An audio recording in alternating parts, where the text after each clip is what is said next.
Bom dia a todos. Vamos dar início aqui ao segundo dia no nosso encontro regional de estudantes de Direito. Gostaria de agradecer a presença de todos. Vamos chamar as pessoas, convocar os nossos palestrantes de hoje. Eu sou do DAPM, da Universidade Federal Rural do Rio de Janeiro. Meu nome é Evandro, e é a nossa amiga do CAL que vai convocar o nosso primeiro palestrante. Bom dia, meu nome é Aline, eu sou diretora do CALC. E primeiro a gente queria fazer agradecimentos ao pessoal do Áudio e Vídeo, principalmente à diretoria da nossa faculdade, que interferiu muito, porque ontem nós tivemos a notícia que o reitor tinha suspendido o nosso evento de hoje. E então nossa diretoria atuou muito forte para que ele não fosse suspenso. E agora eu vou começar a chamar o pessoal. Primeiro, para compor a mesa, eu chamo o deputado estadual Marcelo Freixo. Ele é historiador, deputado estadual pelo PSOL, presidente da Comissão de Direitos Humanos.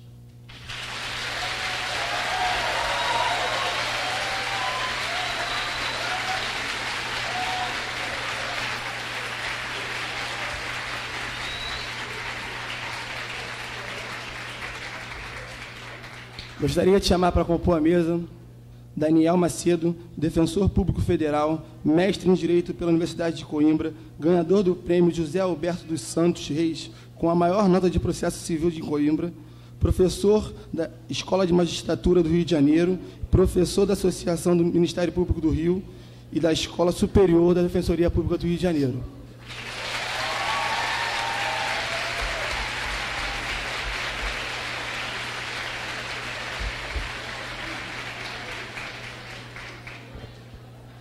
Agora eu tenho muita honra em chamar o cacique Carlos Tucano, que é representante da aldeia Tomoio, povos originários da extinta aldeia Maracanã.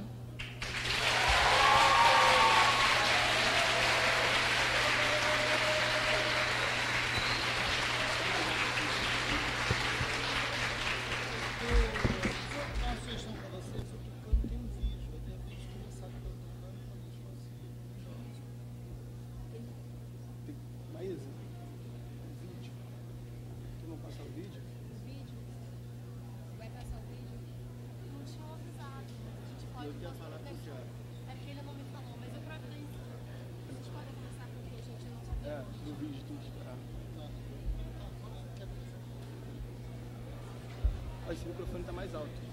Esse microfone está um pouco mais alto. Se quiser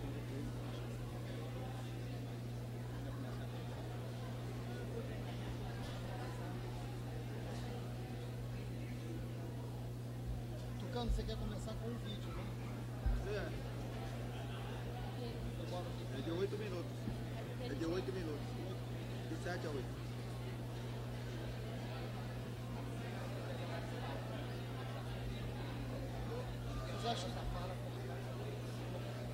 Porque a gente queria falar bem em cima do que o Tucano fosse apresentar. Você acha que demora? Não. Se o senhor quiser ir se apresentando, falando um pouco enquanto eles colocam o vídeo, pode ser? Pode. Ok.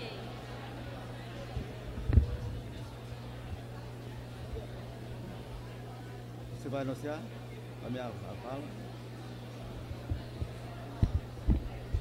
Agora a gente vai escutar um pouco do cacique Carlos Tucano. Muito bom dia a todos. Mais uma vez, eu estou aqui na Universidade do Estado do Rio de Janeiro, onde me acolheu há 15 anos atrás, de várias palestras que eu dirigi para várias camadas sociais de estudantes do Rio de Janeiro e outras universidades também, privadas.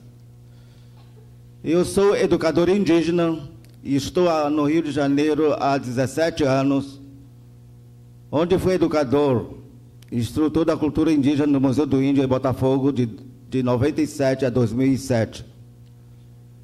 Como os povos indígenas são muito esquecidos na construção desse país,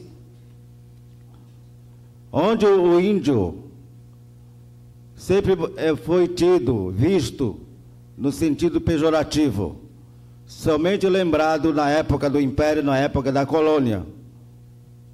A partir daquele momento, o índio sempre foi esquecido.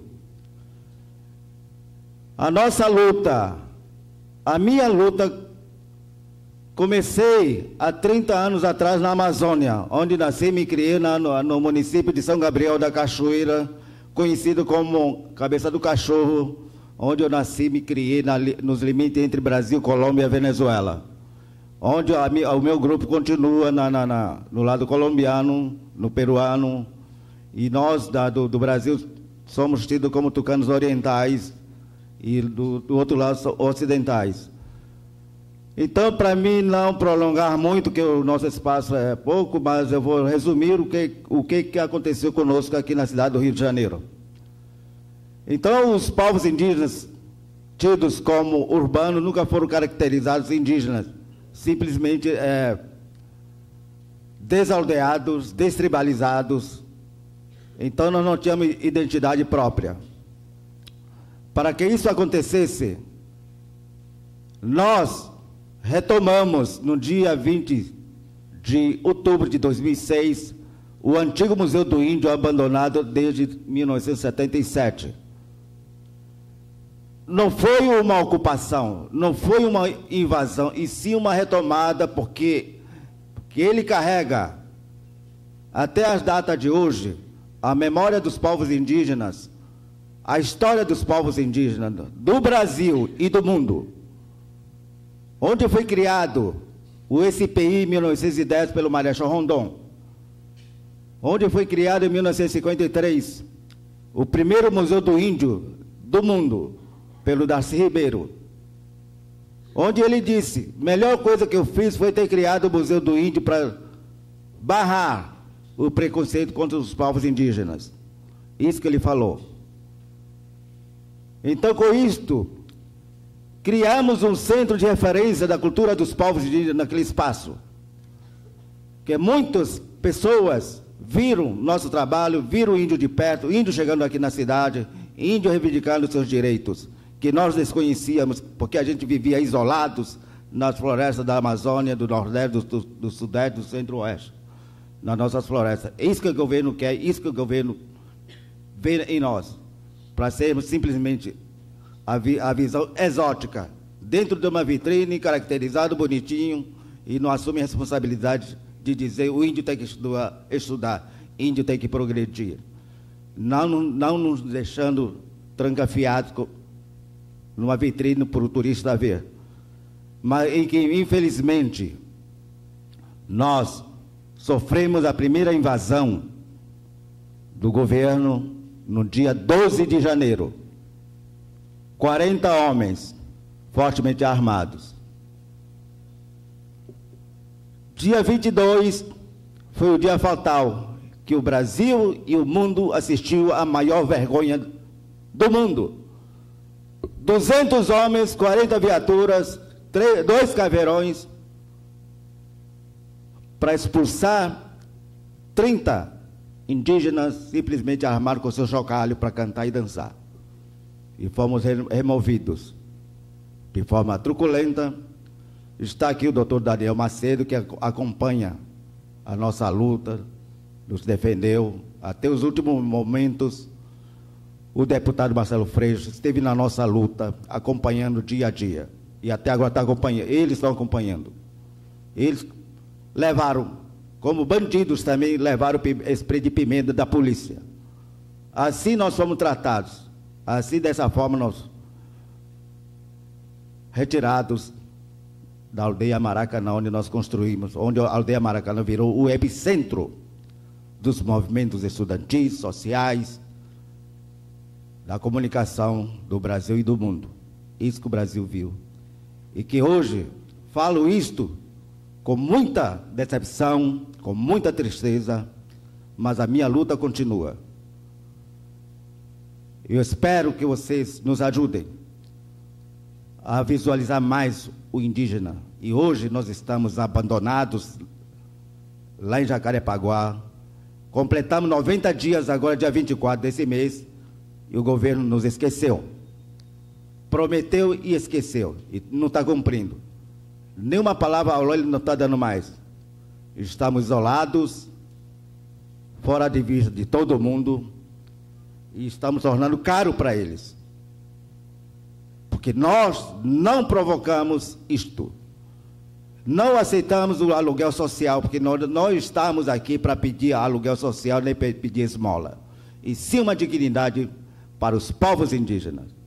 O índio não tem religião, mas ele tem crença. Índio não tem lei, mas ele tem regras. Índio não tem presidente da república, mas ele tem seus representantes.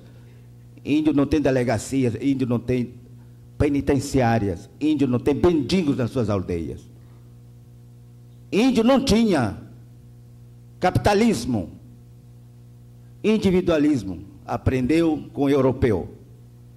Porque eles nos separaram, dando o nome de Carlos, dando o nome de Maria, de Joaquim, fizeram construção de casa em uma vila. Agora esse aqui não é mais, esse aqui é meu. Você se vira. Isso que nos ensinaram. Ensinaram a palavra Bíblia, ensinaram a palavra salvação, ensinaram a palavra inferno, ensinaram a palavra pecado, tudo de ruim nos ensinaram. E o Papa está vindo aqui.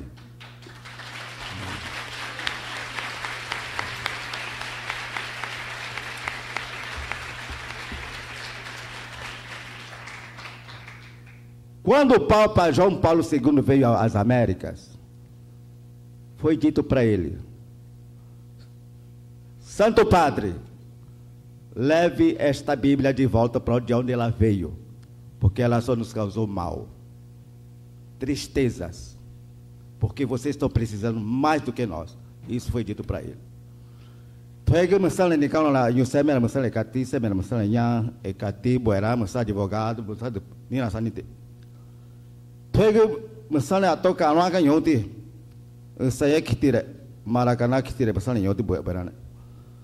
Está pronto? Já está pronto ali? Já. Ainda não. A tecnologia. Então, eu estou dizendo para você que na minha língua é tucano, agradeço muito a atenção de vocês. E hoje estamos sendo reconhecidos pela nossa luta. E eu quero que vocês nos vejam como pessoas se capacitando, nos capacitando. Nós também queremos estudar, aprender, legislar. Porque nós temos hoje 5 mil estudantes indígenas em todo o país, em nível fundamental, médio e superior. E hoje não queremos usar arco e flecha, não queremos usar bordunas. Eu não quero enfrentar metralhadoras, revólveres. Eu também quero aprender, me defender. Eu quero que você nos ensine a escrever a história desse país do lado distinto, nossa cultura, que nós nunca copiamos nada de ninguém. Eu nunca deixei e não deixo de ser índio, não deixo de ser tucano, porque eu sei de onde eu vim, eu sei onde eu estou e sei para onde eu vou. Essa é a nossa mente culturalmente indígena. Eu não quero que vocês tenham pena de nós. Eu não quero chegar aqui sem camisa, só de tanguinha, para dizer que eu sou índio. Não preciso. Está na minha cara. Mesmo que eu pinte cabelo de loiro, eu jamais vou deixar de ser índio. Sempre vou ser um tucano, sempre vou ser um Deutscher, sempre vou ser um líder do meu grupo tucano na Amazônia. Assim meus pais me ensinaram. Não maltratar ninguém, tratar de igual para igual, não prejudicar e não favorecer poucos. Você trata todo mundo igual. É isso que eu queria conversar com vocês. Eu também quero ouvir de vocês. Eu quero aprender muito mais com vocês. Anhum, obrigado.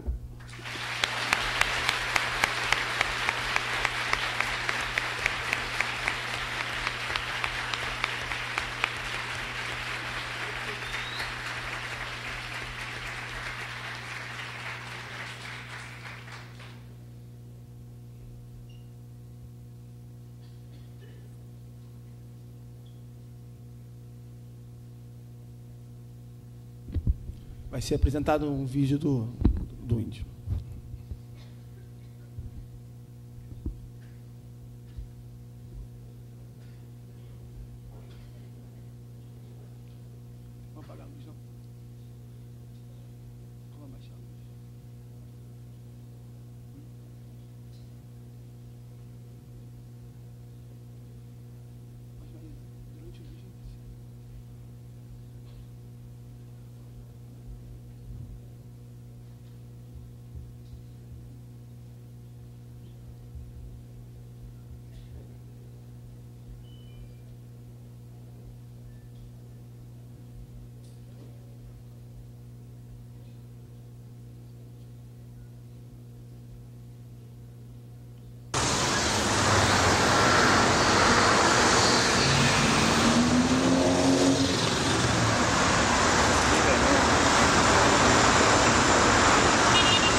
Bom, pessoal, isso aí é a nossa história.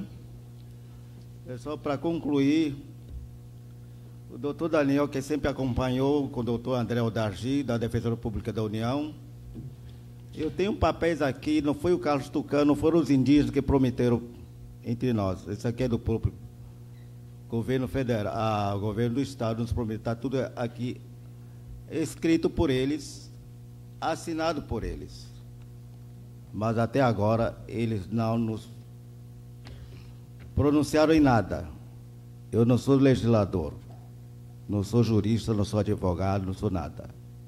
Eu sou simplesmente um ser humano que está buscando a visibilidade, a dignidade para poder ter o nosso espaço, não só para mim, mas para as futuras gerações dos povos indígenas. Essa é a nossa história que nós escrevemos. Obrigado.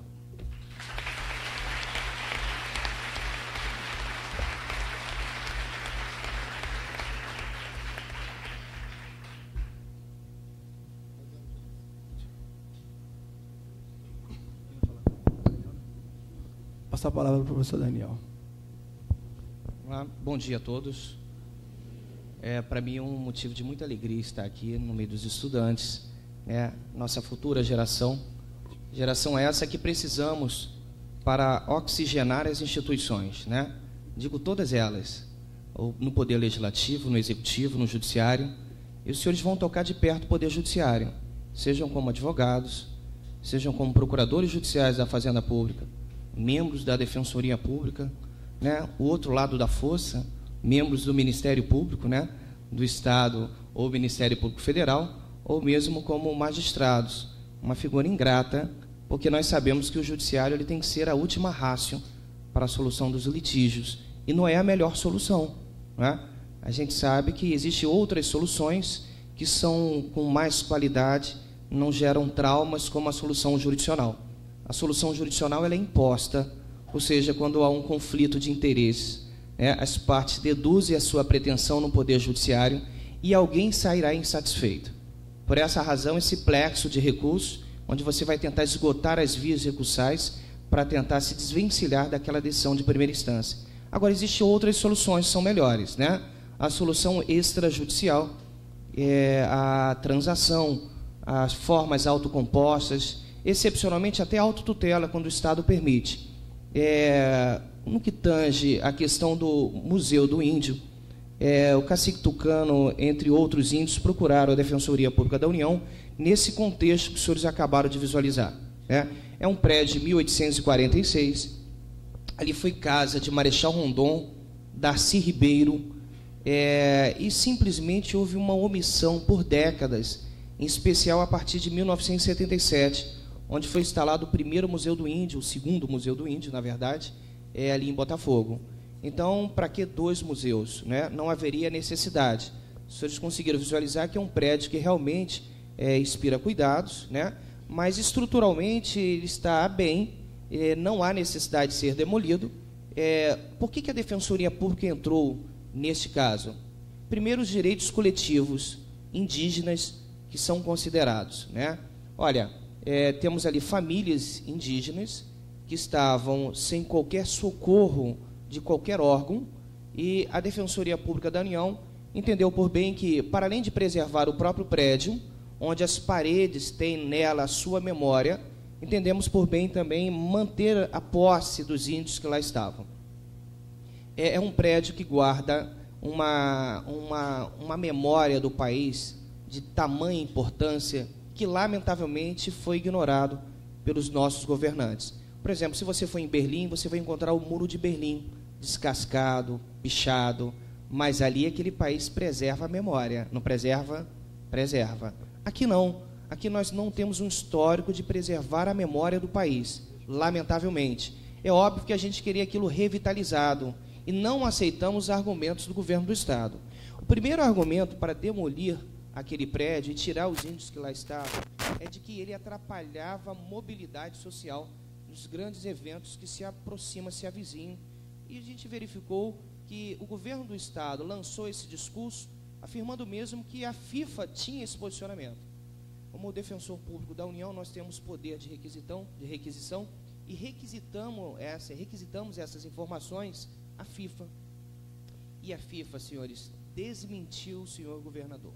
Afirmou mesmo que, olha, jamais, né, falamos que isso atrapalharia a mobilidade social, né? Então foi a primeira queda, o governador do estado, ele foi desmascarado em uma afirmação que ele falou, que ele apontou outrora, né? Em nenhum momento. E é simples concluir por isso, né? Na década de 50, na nossa Copa do Mundo, né, diversas pessoas caminhavam aqui em volta do Maracanã e jamais atrapalhou a mobilidade social. E Fla-Flu, outros clássicos aqui do Rio de Janeiro, com o Maracanã com mais de 200 mil pessoas, nunca atrapalhou a mobilidade social, né? Então isso não condiz com a verdade. Por isso, ajuizamos aí algumas ações com a finalidade de preservar o Museu do Índio, preservar os índios que lá estavam. Quais foram as ações?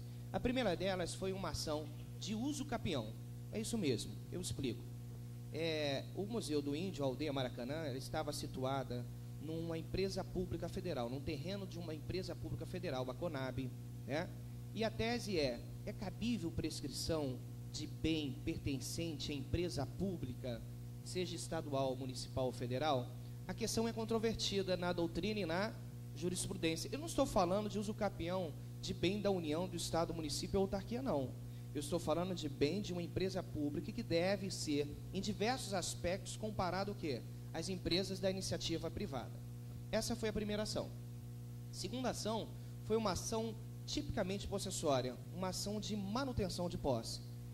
A posse estava sendo ameaçada, por diversas vezes eu pude notar o choque passando em frente à Aldeia Maracanã, nos momentos que antecediam a retirada deles, isso no dia 12 de janeiro, no fatídico dia 12 de janeiro, e nós ajuizamos uma ação de manutenção de posse, né?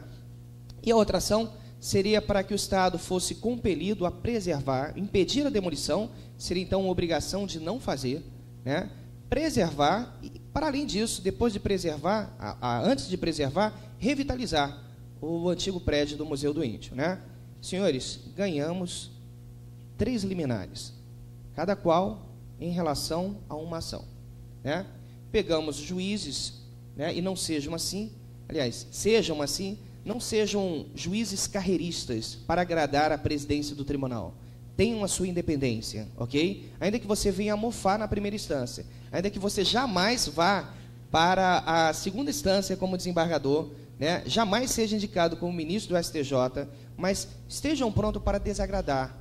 Estejam prontos para desagradar. Eu estou aqui do lado de um deputado que só vive desagradando o poder. A vida dele é desagradar, né? A vida anda com segurança, né? Sempre é ameaçado, né? O deputado que desagrada. Mas é isso. Aquela frase de Martin Luther King, né? O que me estarrece não é o grito dos violentos, dos corruptos, mas é o silêncio dos bons, né?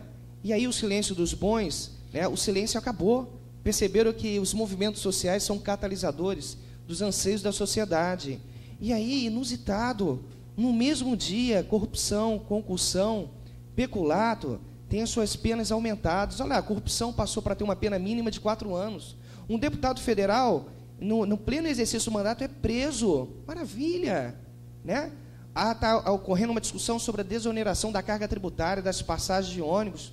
Um processo que estava mofando no parlamento e avançou absurdamente, inusitado, com o clamo da sociedade. Então, nós ganhamos as 3 liminares, né?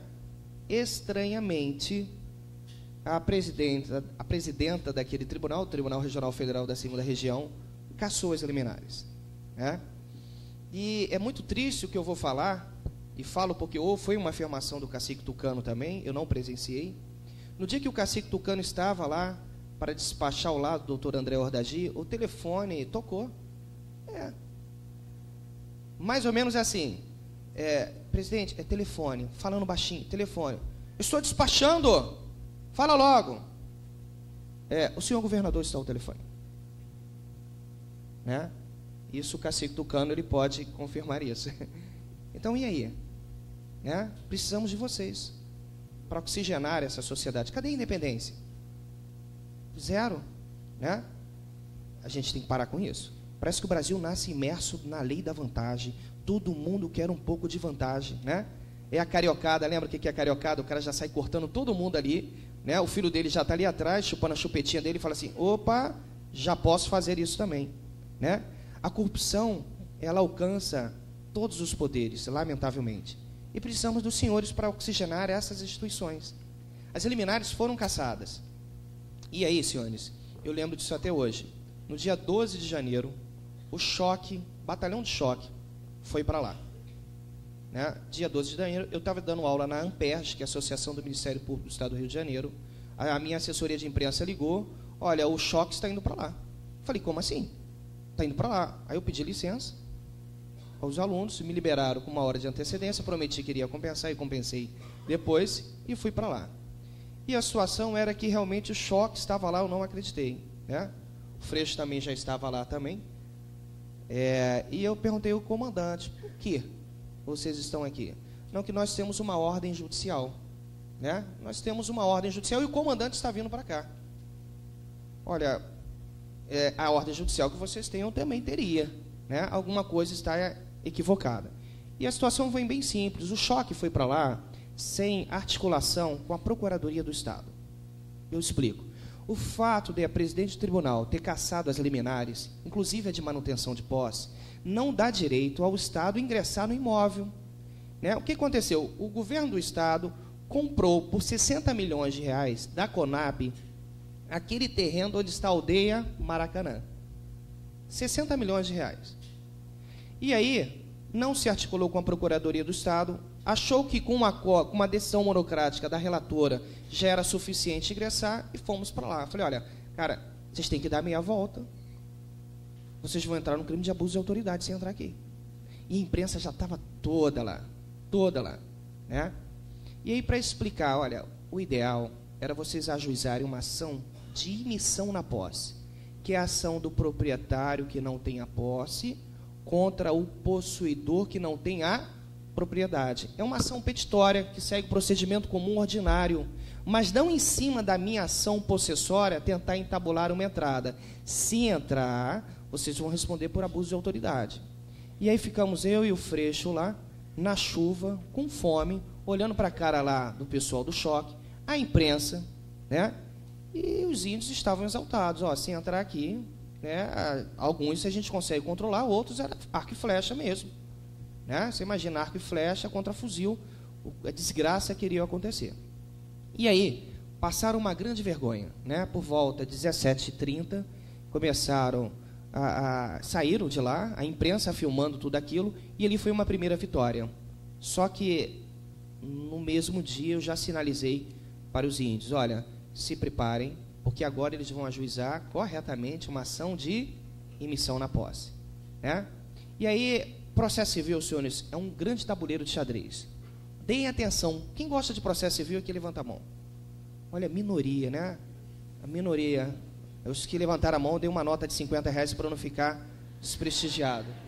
Né? Agora, direito penal, quem gosta? Né? Olha aí. Você fica apaixonado pelo direito penal, né? E se casa com direito penal, né? É o problema, né?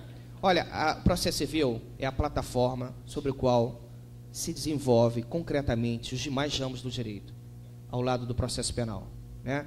Deem atenção, porque é estratégico, é um tabuleiro de xadrez, processo civil. Como fazer para brecar o Estado numa situação dessa? Eu falei, agora ficar aguardando a ação de missão na posse. Olha, por que a ação vai para a Justiça Federal? Direitos indígenas coletivamente considerados. A competência é da Justiça Federal. Direito de um índio, exemplo, a ação de destituição do poder familiar, vai para a Justiça Estadual. Então, qual era a ideia? Vamos pegar 10 índios e a gente pulveriza ações individuais de manutenção de posse na Justiça Estadual para brecar. Deu para entender? É briga. 10 ações de manutenção de posse na Justiça Estadual, até a Procuradoria do Estado radiografar as 10 ações e fazer um pedido, que a gente chama de pedido de suspensão de segurança, perante o presidente do tribunal, a gente vai ganhar tempo. Mas já sabia que iria perder isso. Só que eu não recuava de jeito nenhum judicialmente, já sabia. Então, entrei em contato com a Defensoria Pública do Estado, com o doutor Henrique Gelber, que é titular dos ofícios de direitos humanos, e ele pegou e pulverizou, que foi uma figura também fundamental nesse processo, pulverizou essas ações no âmbito do Estado. Obviamente, a Procuradoria do Estado conseguiu radiografar, concentrar as ações e fazer um pedido de suspensão de segurança. Né? Pedido de suspensão de segurança é um incidente processual. Você tem a via do agravo de instrumento, demora um pouquinho mais, mas, em paralelo, você pode pedir a suspensão de segurança. O nome é suspensão de segurança porque é um instituto foi criado, né, originariamente, na década de 50, para o mandado de segurança. Mas hoje, toda vez que houver uma decisão ou uma sentença que tenha efeitos imediatos contra o Estado, né, Estado no sentido lato, ele tem essa ferramenta de ir direto ao presidente do tribunal e suspender a eficácia. E aí, senhores, as liminares caíram e os senhores já conhecem o restante da situação. Né? Eu, nesse dia, já muito cansado, por ter tido, inclusive, uma reunião tensa com os secretários Aquil Teixeira, no dia anterior, no dia que aconteceu a invasão do Museu do Índio, eu deixei o meu celular no VibraCal. Depois, 6h30 da manhã, eu recebo um telefonema do Freixo, mais ou menos assim: Daniel, a porrada tá comendo aqui, cara, vem para cá. Ele já estava lá desde 3 horas da manhã, uma situação extremamente tensa, e eu fui para lá, um procurador da República ligou para mim, falando que iria para lá. Eu falei, então vamos para lá. Senhores, começamos uma negociação, já havia o início de uma negociação com Marcelo Freixo, que foi robustecida com a minha presença e com o procurador da República, conversando com os índios, falando da necessidade da saída deles, afirmando mesmo que eles já estavam num círculo de ilegalidade, que era uma ordem judicial e que eles teriam que sair, né? E com isso, senhores, alguns começaram, convencemos, o negociador da polícia ficou de lado, e a negociação foi eu e o Freixo, o procurador e o Henrique Gelber, né? E aí conseguimos retirar, na conversa, na negociação, quase mais de 70% dos indígenas que estavam lá naquele momento. Idosos, crianças, né? Adultos, adolescentes foram retirados. E o comandante, e nós pedimos aí mais 10 minutos para convencer o restante dos índios que lá estavam. E o comandante, eu lembro que o comandante falou assim, olha, depois dessa situação nós vamos sair para tomar um cafezinho, né, do tipo, vamos comemorar isso. E ele abriu os 10 minutos.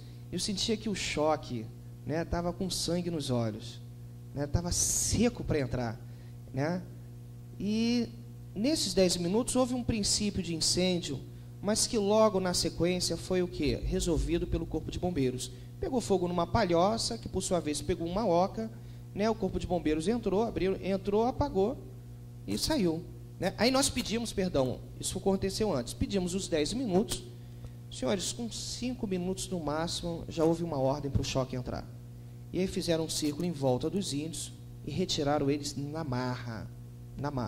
Poderiam ter saído voluntariamente, eles só queriam 10 minutos para fazer entoar o seu último culto, a sua última ritualística naquele momento. Isso não foi respeitado. Então, o senhor já conhece a truculência da nossa polícia. A polícia é truculenta, há um desrespeito cotidiano quanto aos direitos humanos. E nós não podemos nos acostumar com isso. Né? Nós vimos agora, nas últimas manifestações, em especial aqui no Rio de Janeiro, agora na favela da Maré, onde nós sabemos que houve um revanchismo, porque era um policial lá do BOP, né, um sargento do BOP, foi alvejado, e aí houve um revanchismo. Bandido tem que ser preso à luz da legislação de regência e da Constituição da República. É óbvio, né, essa coisa, bandido bom é bandido morto, pelo amor de Deus, isso aí é um discurso de alguém da ditadura que propalou isso e ficou na nossa mente. Não, bandido bom é bandido preso, e dentro de um sistema carcerário decente, que nós também não temos. Né? Então, como advogados, defensores, promotores e futuros juízes, né, vamos fazer valer. Olha, os senhores não têm ideia de quantos processos eu pego diuturnamente. Né? Olha, eu pego questões relacionadas à paralisação de transplantes renais e hepáticos em hospitais federais. Pessoas que falecem. Eu pego situações onde 5 mil famílias vão falar assim, vamos perder a nossa casa, porque o INSS descobriu que ele é o atual proprietário de quase 1/3 do bairro de Campinho, e agora se apresentou como proprietário. Manda cartinhas para todo mundo. Uma que recebeu, infartou. Caramba, eu moro aqui há 50 anos, pum, infartou. Né? E é mais ou menos assim, compareça ao INSS, para cadastramento do seu imóvel e começar a pagar as suas rendas. Então, olha, a situação do Museu do Índio é inusitada, tá? Os índios agora estão ao léu, estão num terreno em Jacarepaguá, próximo da colônia Juliano Moreira, sem qualquer estrutura, né? O prédio, houve uma promessa do senhor governador que ele não iria demolir. Olha, não estranhe se entrar uma construtora ali e demolir aquilo dali, e construir um estacionamento, um shopping, e aquele discurso da mobilidade social é furada, tá bom?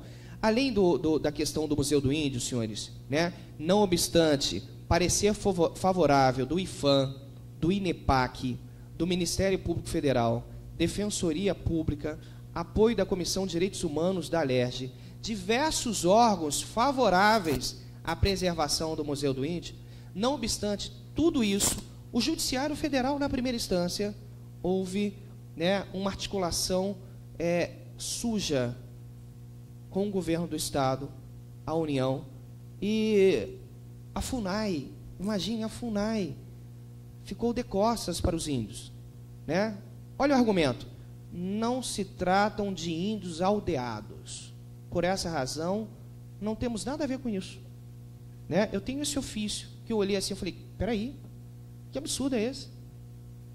Os dois oficiais de justiça que fizeram a certidão de missão na posse, na Justiça Federal, afirmaram que não houve, que o uso da força foi necessário. E a gente olha assim, não é possível que as instituições comecem. Então, uma única forma é ir para a rua. Essa é a única forma, para que as coisas comecem a frutificar. Nunca eu ia imaginar que no dia do Jogo do Brasil, a Câmara dos Deputados e o Senado Federal trabalhando a toda força. Não é? No dia do Jogo do Brasil, e aprovando esses projetos, estão aí. Inusitado, coisa de TV pirata, né? Não sei se os senhores são da época do TV pirata, mas coisa de TV pirata, sabe? As pessoas trabalhando na Câmara dos Deputados, no dia do jogo, né? Inacreditável, né? Então, o clamor das ruas está frutificando. Imagina se isso continuar. É para continuar. Ó, agora há pouco o deputado falou, Daniel, a Força Nacional já entrou na parada. E eu tinha comentado, se a Força Nacional entrasse, o Exército, eu ia ajuizar uma ação civil pública, colocar no polo passivo a União, o Estado e o Estado do Rio de Janeiro. Exatamente para garantir a livre manifestação. Olha, não utilização de armas letais. Utilização só quando for necessário de spray de pimenta. Nossa, eu tenho horror de spray de pimenta, porque eu já levei, né, nesse dia aí. Na minha ignorância, eu passava água. Até que o Freixo falou assim, não passa água não, que só vai piorar a situação. Eu passava água e ardia mais ainda. Tem fotos no Facebook que os policiais ficam assim, tss, adora apertar aquele botãozinho, né? Tss, né? Já acorda de manhã, já. Gratuitamente, né? Nas manifestações, façam como os agentes de segurança informam, né? Sentem para decolar os baderneiros e prender, né? Mas não parem as manifestações. Não parem as manifestações. Outro aspecto importante, e eu não vou me alongar muito, porque já senti que eu estou me alongando muito, diz respeito, senhores, ao Célio de Barros, né? Ao entorno do Maracanã, envolvendo o Célio de Barros aí, né? A Defensoria Pública da União também ajuizou uma ação civil pública por entender que a demolição desses instrumentos esportivos, elementos esportivos que fazem parte também da nossa história, da história do Rio de Janeiro, né? Eu digo aí de perto do Parque Aquático Júlio de la Mare e do Célio de Barros, a gente entende que isso é violador do princípio da economicidade. Sabemos que cerca de 10 milhões de reais foram investidos, né, para revitalizar o Parque Aquático Júlio de la Mare, visando o quê? Os Jogos Pan-Americanos. E de uma hora para outra demolir, não faz sentido demolir. Então, o que acontece? Houve também uma informação, né, eu digo isso pelo cunho social que esses bens representam. Nós temos lá, por exemplo, nesses complexos esportivos, um trabalho social, por exemplo, a Vara da Infância e da Juventude encaminha menores para trabalhos sociais no parque aquático, por exemplo, né? Eu tenho 10 mil usuários cadastrados, nesses elementos esportivos, e que simplesmente, na verdade, 13 mil usuários, sendo que destes 10 mil são frequentadores assíduos, portadores de necessidades especiais idosos, que só tem aquele local para frequentar gratuitamente. Né? No horário de pico, ou seja, de 7 às 13 horas, circulavam ali cerca de 3 mil pessoas. Né? E a gente tem isso documentalmente comprovado. Olha que situação, né, inusitada. Os 10 saltadores que visam 2016 passaram a treinar na China, com uma treinadora chinesa contratada no Brasil. A seleção principal de nado sincronizado está treinando na Rússia, visando o Campeonato Mundial de Barcelona em julho próximo. Né? Senhores, o Parque Aquático Maria Lenk era alternativa para treinos na cidade. E aí, vamos fazer o quê? O Brasil vem passando uma grande vergonha.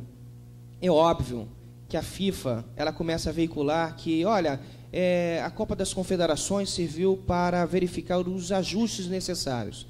Mas certamente, senhores, o que está ocorrendo aí, olha, do documento central da FIFA, diversos compromissos que foram entabulados com a FIFA foram retirados. Né? Olha, isso aqui vai ser destruído para a colocação de 2 torres com 22 andares, para colocar veículos automotores. No Brasil não temos ainda... Olha, eu morei durante quase 2 anos em Portugal. Portugal é um país com crise, em crise, né? Com um salário de 600 euros. Mas eu lembro isso até hoje, todo mundo anda de ônibus, de metrô. O ônibus lá, a passagem de ônibus custa em torno, tá, de 1 euro e alguns cêntimos. Se está lá no horário, lá, o ônibus 4h07 é o horário do ônibus, 4h07 ele vai passar ali. Né? O trem de lá, né, você está sentado, você vê a velocidade dele é 280 km por hora. De Lisboa para Coimbra, cerca de quase 300 km. Né? Você paga uma passagem lá de 15 euros. Olha, o custo de vida lá, comparativamente com o Brasil, não existe. Um país em crise. Eu não estou falando do teto, não. Não estou falando da Inglaterra, da França e da Alemanha, não. Eu estou falando de Portugal. Lá tem uma carga tributária altíssima, tudo revertido para a sociedade. Lá temos um Estado social que te leva no colo. Minhas filhas precisaram de hospitais, conseguiram. Educação top de linha. Sabe quanto é que eu paguei para estudar na Universidade de Coimbra? Durante 2 anos, 1.300 euros. Durante 2 anos, foi o valor total. Né? Se tem alguém aqui de universidade privada, sentiu uma angústia no coração com o que eu acabei de falar. Né? Então, senhores, olha, eu não vou ficar com aspecto político, porque quem tem mais conhecimento de causa é o nosso deputado Marcelo Freixo, né? Um dos últimos redutos de probidade na política nesse país. Né? Faço propaganda dele porque eu gosto, eu conheço o Freixo. Né? Não é um cara que é um cara de lutas, e começou as lutas lá atrás. Né? As lutas dele começaram lá atrás, né? Há 15 anos, 20 anos, mais de 20 anos. Né? Então não adianta o governo falar, toda vez que eu estou com o Freixo, o governo fala, a atitude é política. Político o quê? O cara começou lá atrás. Que político? O cara é presidente da Comissão de Direitos Humanos. Né? Então, último recado para os senhores, olha, para vocês chegarem onde nunca chegaram, terão que fazer coisas que nunca fizeram. Ou seja, sejam os melhores como estudantes universitários, lutem para um CR alto. Olha só, um dos requisitos para eu entrar na Universidade de Coimbra era ter um CR 8.5. Eu não sei porque eu falava, a cada nota 7 que eu tirar, eu vou tirar um 9 na minha universidade. E 10 anos depois eu entendi que Deus estava preparando isso para mim. Né? Lutem pelo CR de vocês. Isso é analisado, às vezes, em prova oral. Você sabia? Prova oral, o cara analisa tudo. Né? A cor da cueca dele, dá para ver ali na ponta. O cara analisa tudo. Né? Luta. Né? Os concursos, a primeira etapa que os senhores vão ter como luta é o exame de ordem, cuja reprovação os senhores já sabem que está em torno de 90%. Mas, olha, depois disso, o direito tem uma profundidade muito maior do que os senhores imaginam. Muito maior. Quem quer ser advogado, seja o melhor advogado. Quem quer ser defensor, promotor, não senta no processo, não. Trabalha. A sociedade precisa de nós, ok? Uma honra ter sido um dos palestrantes nessa manhã. Um abraço, fiquem com Deus.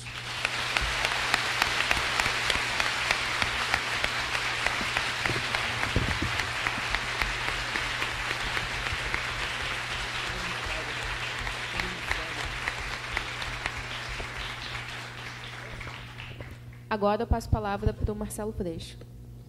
Deixa eu só, é mania de professor, que é diferente de advogado, deixa eu só falar aqui em pé, mas, primeiro, obrigado pelo convite.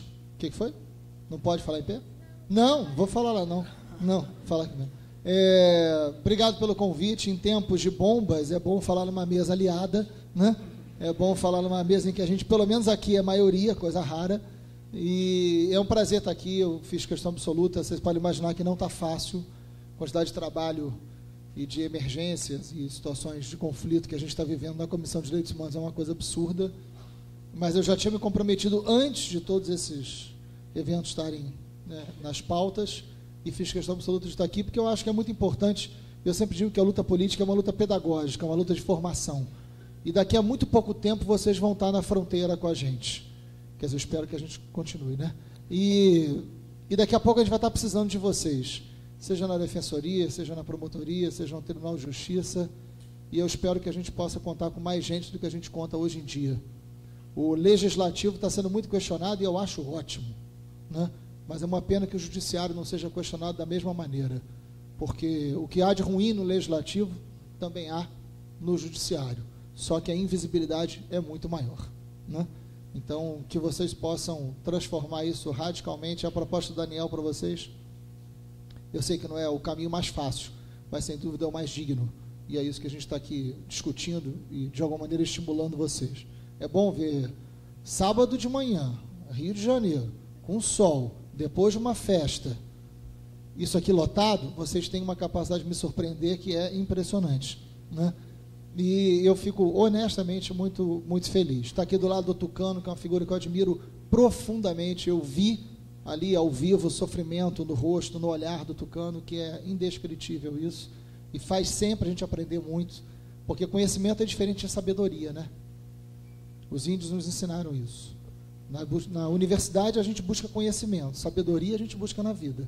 E o Tucano vem para cá e diz isso claramente, mostra isso para a gente claramente. Agora, só para descontrair, eu sou professor de História, 20 anos em sala de aula, né? Eu nunca imaginei que eu fosse viver o processo de colonização.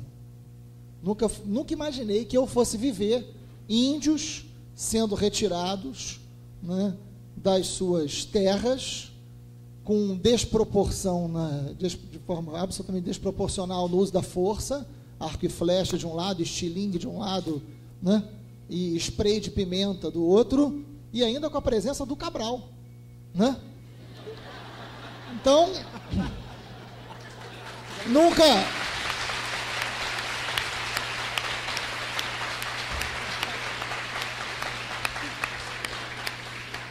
Coisas que a história nos permite, né?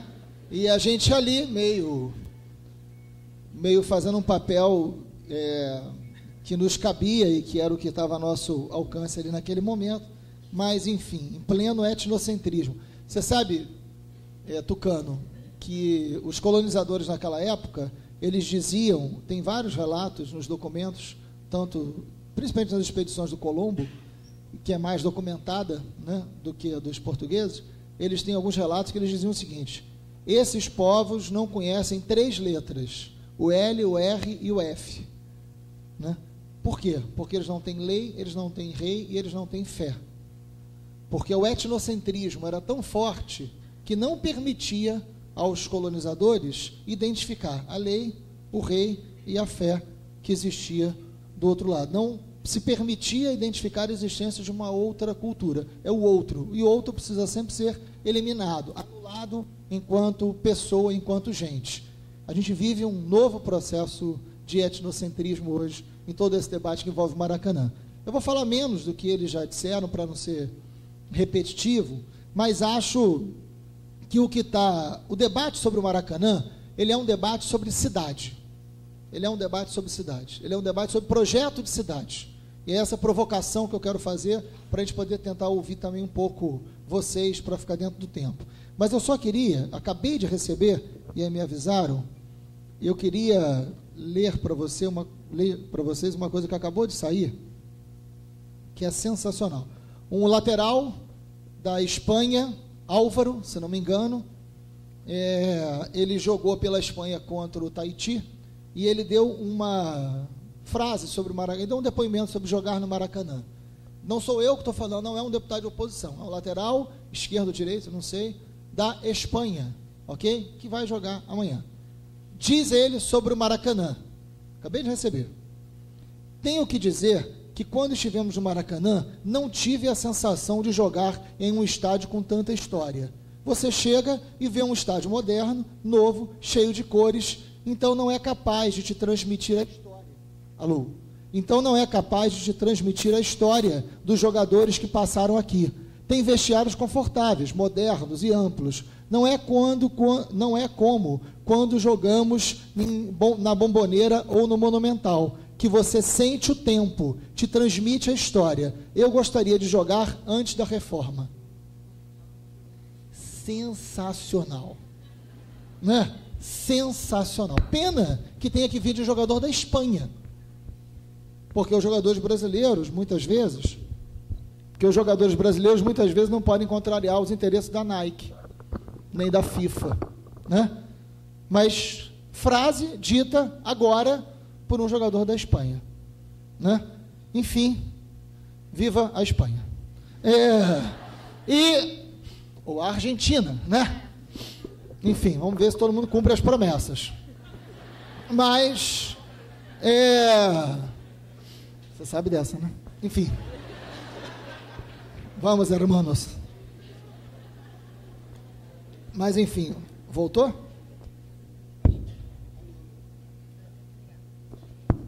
Alô, voltou. É só para descontrair, gente. Não quero que ninguém se mate, enfim. Precisa de tamanha radicalização. Mas, enfim, o que a gente vive no Rio de Janeiro, e tem muito a ver com esse debate do Maracanã. Por que eu falo do Maracanã? O Maracanã, quando foi construído para a Copa de 50, houve um grande debate público. Grande debate, está tão distante da gente que a gente não imagina, né?